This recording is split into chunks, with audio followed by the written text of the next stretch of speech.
What's up, everyone? Welcome to this day in Philly sports history for July 24th, 2023. I'm your host, Jim Montgomery. Still trying to work through the sound and get it back to where it is, but as I mentioned, just in time for me to go away this weekend. More on that later this week.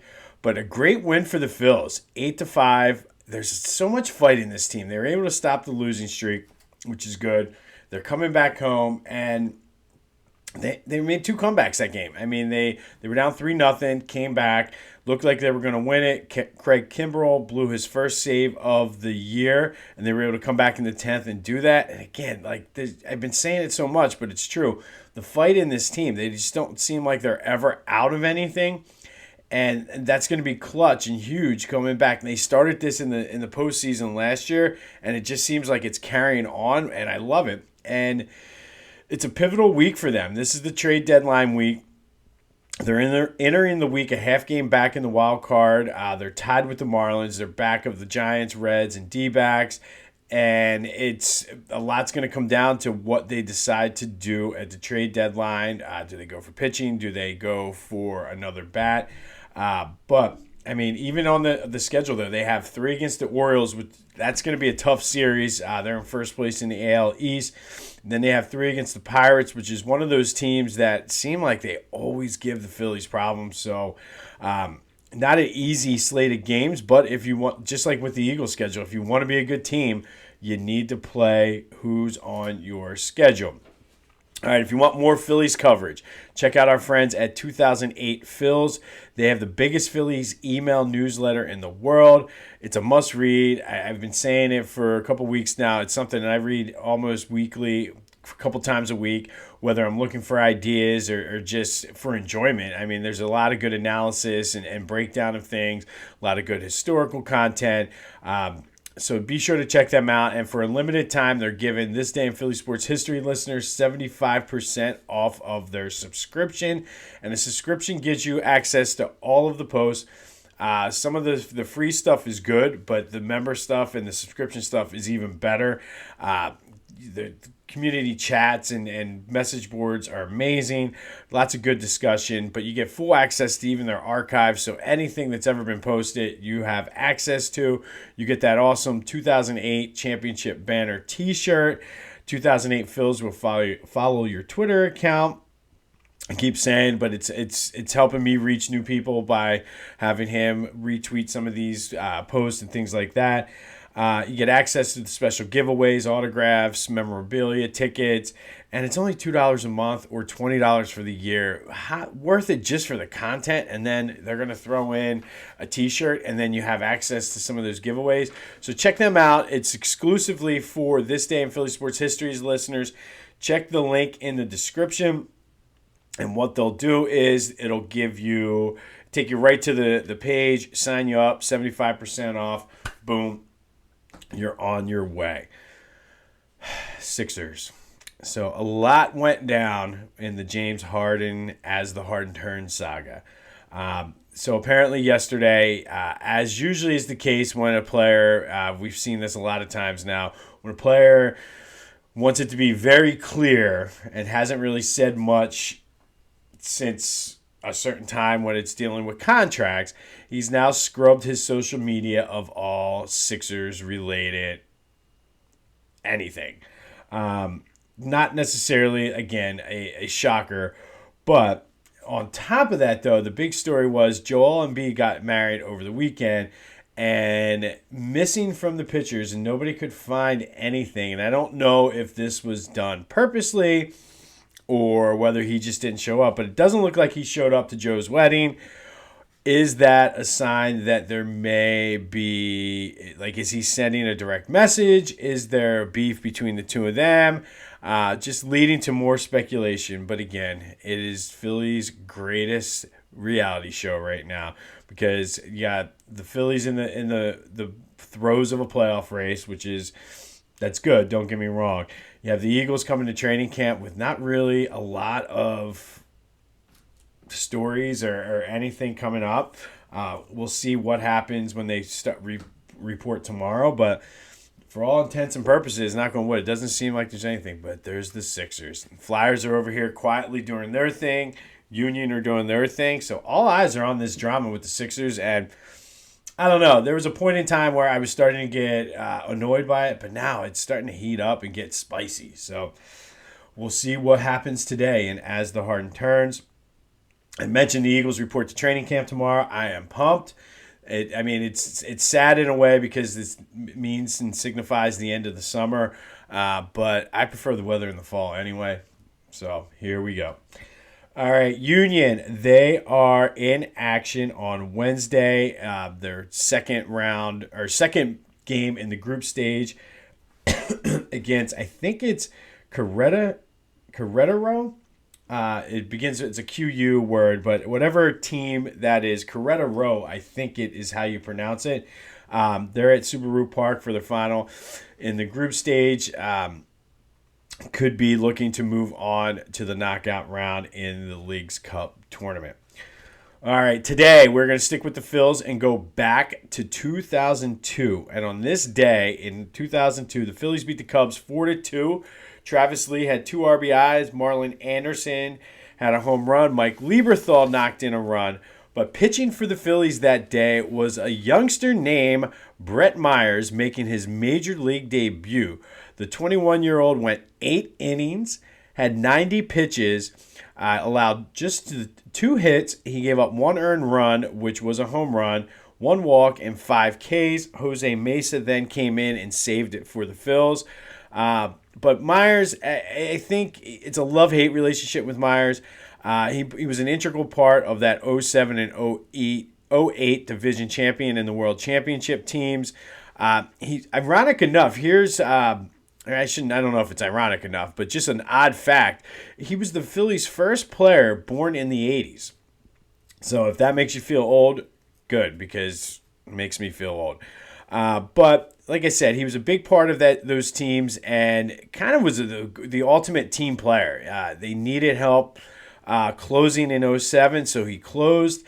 And then he kind of liked it, and then they said, no, we just went out and signed Brad Lidge. We need you back in the starting rotation, and he did whatever was best for the team. Had that amazing at-bat against the Brewers, against CC Sabathia when he worked the walk. Like I said, he's kind of one of those under-the-radar guys, but did whatever, ended up getting hurt in 09.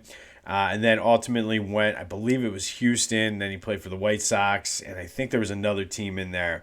But on this day, Brett Myers made his major league debut, beating the Cubs 4-2. He went 8 innings, struck out 5, gave up 2 runs, 2 hits, and 1 run. Walked a person and had the 5 Ks. But Brett Myers, thank you for 07 and 08. We appreciate it. Now it is time for the Philly Sports Most Lovable Loser update. We are slowly dwindling down the teams. But first, if you want to show your support for whichever side of the bracket you like, whether it's the Eagles, Phillies, Flyers, or Sixers, check out our friends at phillygoat.com.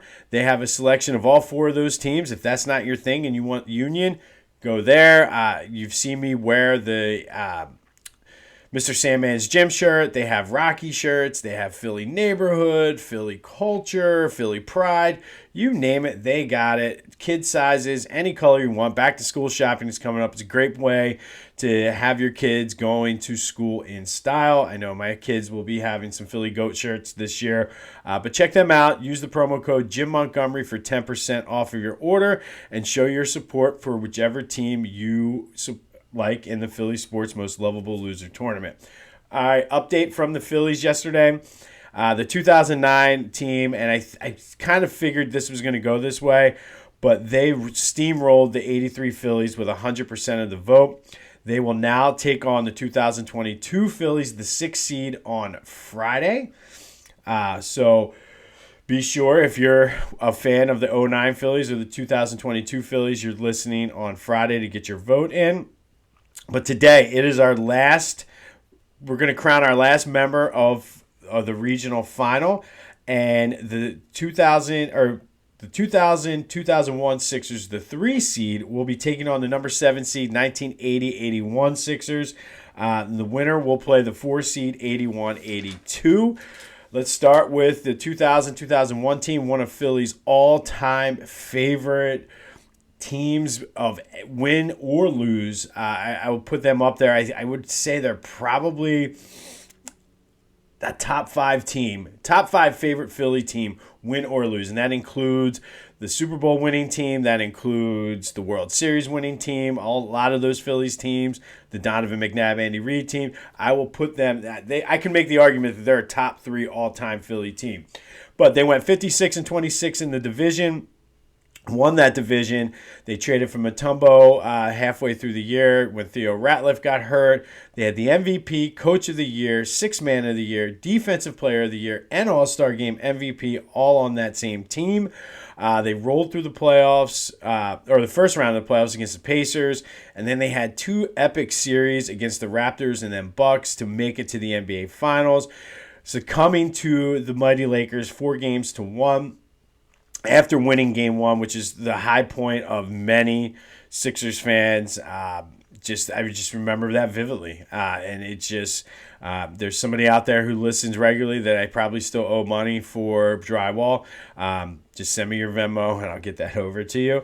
But it's fair to question whether or not the Eastern Conference, everybody says, oh, the West was dominant and the East was weak back then. But maybe the East was just that competitive. Because, I mean, the Raptors and Bucks and Sixers, they beat each other up to get there. So maybe they were just too spent and spent too much getting to the finals to really be able to show. But, I mean, that Lakers team was good anyway.